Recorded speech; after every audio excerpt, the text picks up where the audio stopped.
When they first arrived at this migrant camp in Mexico City, these families never imagined they'd still be living like this a year later.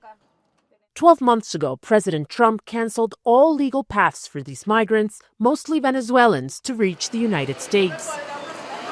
Now the initial shock of his decision has passed. They're faced with no choice but to get on with the routine of daily life: chores, work, and school. Our plans had to change overnight. We sold everything we owned to get here, to be able to help our families.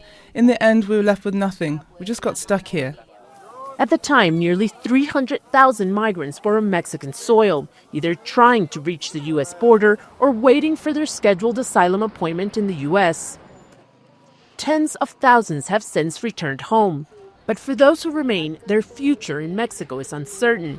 They have no permanent legal status and face a government which, under growing pressure from Washington, has little incentive to accommodate them. It's hard to imagine a more precarious living situation than this space. These shacks made of plywood and tarp sit right next to an active train track. There's no running water, and only some of the residents here have been able to connect to the power grid. Still, getting out of this situation is far from straightforward for most people living here.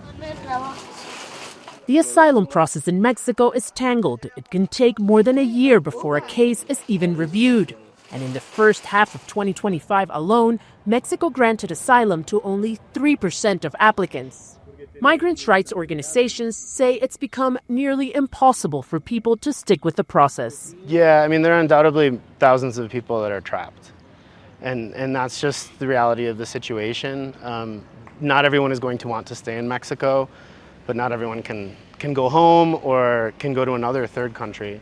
So we find a lot of people that are actually in limbo, is what I would say. And it's very difficult for them because they're basically living day to day. And one thing is clear. No one here talks about the American dream anymore.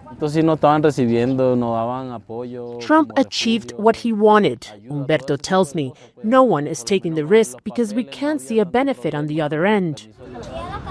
The onus to help then falls to Mexico, which has so far struggled to provide many of the basics migrants need to build a dignified life in this country. Julia Galiano, Al Jazeera, Mexico City. Don't miss out, get the full picture. Subscribe to Al Jazeera for reliable news and expert insights. Like, share, stay ahead.